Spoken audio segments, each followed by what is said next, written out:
अस्सलाम वालेकुम नाज़रीन, प्रोग्राम मेरे सवाल के साथ मैं हूं मंसूर अली खान। नाज़रीन, आजकल मेरे कप्तान ने अपनी तोपों का रुख जनरल रिटायर्ड कमर जावेद बाजवा की तरफ मोड़ रखा है। 8 माह तक मेरे कप्तान अमेरिका को अपनी हुकूमत के खात्मे का जिम्मेदार करार देते रहे। उन्होंने एक पूरा बयानिया बनाया और सोशल मीडिया पर अमेरिका मुखालिफ मुहिम चलाई। लेकिन मेरे कप्तान की दानिशमंदी मुलाहिजा फरमाए कि उन्होंने जनरल बाजवा की रिटायरमेंट से चंद दिन पहले अमेरिकी साजिश के बयानिए से खुद ही पीछे हटना शुरू कर दिया। यू टर्न के माहिर मेरे कप्तान ने यू टर्न लेने की तैयारी शुरू कर दी थी। बस जनरल बाजवा के रिटायर होने की देर थी कि मेरे कप्तान ने अपनी हुकूमत जाने का सारा मलबा उन पर डाल दिया। गोया 8 माह तक मेरे कप्तान ने अमेरिकी साजिश का जो बयानिया बनाया था वो सिर्फ जनरल बाजवा की रिटायरमेंट तक वक्त गुजारने के लिए था। इधर पाक फौज की कमान तब्दील हुई, उधर मेरे कप्तान ने साबिक सिपह सलार पर लफ्जी गोलाबारी शुरू कर दी। मेरे कप्तान ने जनरल झूठ बोलने और डबल गेम करने के इल्जामात लगाते हुए नाज़रीन कल के इसी इंटरव्यू में मेरे कप्तान ने खुद को बहादुर आदमी करार दिया। उनके मुखालिफिन जो मर्जी कहते रहे, लेकिन हम तो मानते हैं मेरे कप्तान एक दलेर आदमी हैं। इसलिए जो सच मेरे कप्तान आजकल बोल रहे हैं, यही बातें वो उस वक्त भी कह दिया करते थे जब छड़ी जनरल बाजवा के हाथ में थी। उस वक्त मेरे कप्तान ने जनरल बाजवा की कोई तारीफ नहीं की, बल्कि दलेरी से उन पर तनकीद की और हाजिर सर्विस चीफ के परखचे उड़ा दिए।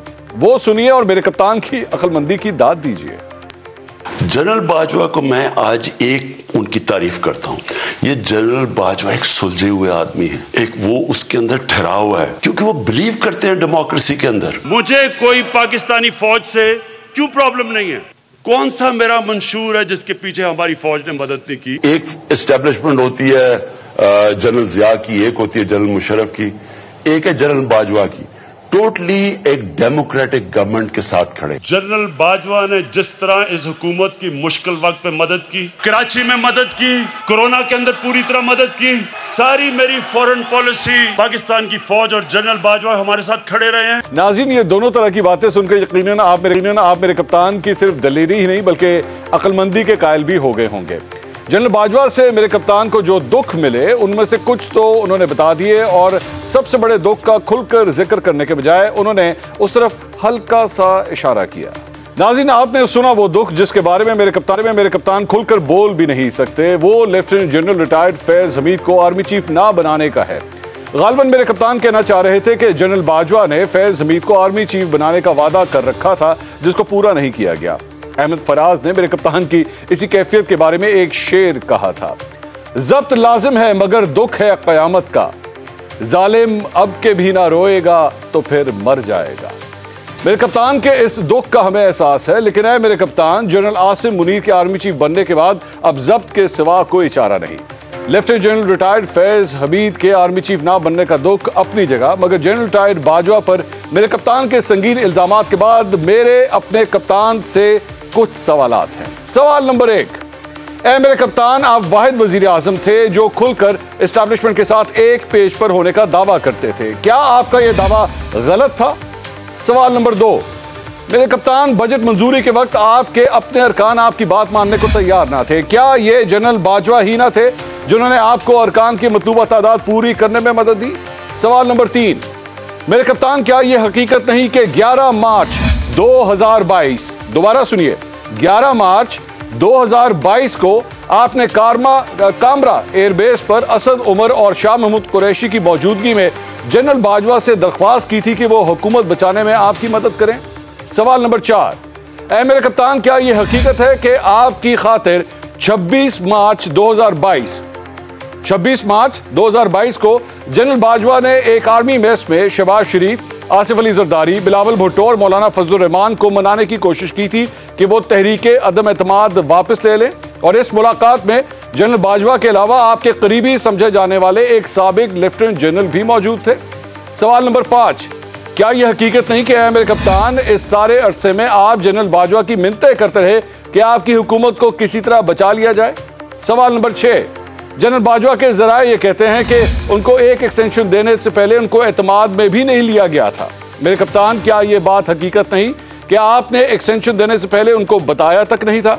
सवाल नंबर 7, मेरे कप्तान, जब lieutenant general retired Faiz Hamid की ट्रांसफर की जा रही थी तो क्या जनरल बाजवा ने आपको अपने इस्तीफे की पेशकश नहीं की थी?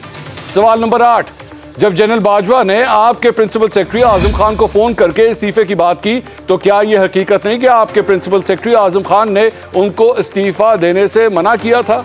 सवाल नंबर 9, मेरे कप्तान, कल आपने कहा कि एक्सटेंशन देना आपकी गलती थी और किसी को एक्सटेंशन देनी ही नहीं चाहिए। फिर आपने तहरीक अदम एतमाद के दिनों में जनरल बाजवा को ताहयात एक्सटेंशन की पेशकश क्यों की? सवाल नंबर 10, अगर एक्सटेंशन देना गलत बात है तो फिर मेरे कप्तान, हुकूमत से हटने के बाद भी आपने एक टीवी प्रोग्राम में जनरल बाजवा को 6 माह के लिए एक्सटेंशन देने का मुतालबा क्यों किया? सवाल नंबर 11, मेरे कप्तान, कल आपने कहा कि नए DGI को लगाने के मौके पर आपको अंदाजा हुआ कि आपको हटाने का फैसला हो गया है। क्या यह हकीकत नहीं कि उस वक्त जनरल बाजवा ने आपको कहा कि फैज हमीद को 1 साल कोर की कमांड कर लेने दें, फिर 1 साल बाद अपनी मर्जी का आर्मी चीफ लगा लीजिएगा? सवाल नंबर 12, मेरे कप्तान, क्या यह बात भी हकीकत नहीं कि ISI से तबादला कराने में लेफ्टिनेंट जनरल फैज हमीद की अपनी रजामंदी भी शामिल थी और वो खुद जनरल बाजवा को कहते थे कि उनकी पोस्टिंग की जाए? सवाल नंबर 13, मेरे कप्तान, क्या यह हकीकत नहीं कि नए DGI की तकरीर के मौके पर आपने कहा था कि इस प्रोसेस को 1 महीना लेट कर दें, फिर मुझे कोई एतराज नहीं होगा। जब आपका मुतालबा मान लिया गया तो फिर अब उस पर एतराज क्यों? सवाल नंबर 14, मेरे कप्तान, क्या यह हकीकत नहीं कि आपकी अपनी जमात के लोग जनरल बाजवा के पास जाते थे कि वो आप उस्मान बुज़दार को हटाने के लिए कायल करें? सवाल नंबर 15, मेरे कप्तान, क्या आप तस्लीम करेंगे कि जनरल बाजवा के मशवरे के बावजूद उस्मान बुज़दार को तब्दील ना करना आपकी गलती थी? सवाल नंबर 16, मेरे कप्तान, क्या यह हकीकत नहीं कि पंजाब में आपकी हुकूमत जनरल बाजवा की वजह से बची, जिसका एतराफ मुन्नत सलाही खुद कर चुके हैं? सवाल नंबर 17, मेरे कप्तान, आप तो कहा करते थे कि मैं कमजोर वजीर आजम नहीं बनूंगा, फिर आप 3.5 साल वजारत उस्मा की कुर्सी पर क्यों बराजमान रहे?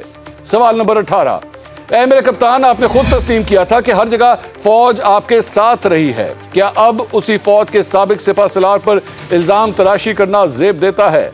सवाल नंबर 19, मेरे कप्तान, अगर आपने जनरल बाजवा के कहने पर नवाज शरीफ को बाहर जाने दिया, आपका बजट जनरल बाजवा ने मंजूर करवाया, आपने एक्सटेंशन भी जनरल बाजवा के कहने पर तोसी दी, जनरल बाजवा के कहने पर काफ लीग से इत्तेहाद हुआ और जनरल बाजवा के कहने पर हुकूमत खत्म हुई, 3.5 साल में सब कुछ जनरल बाजवा ने किया, तो मेरे कप्तान आपने क्या किया?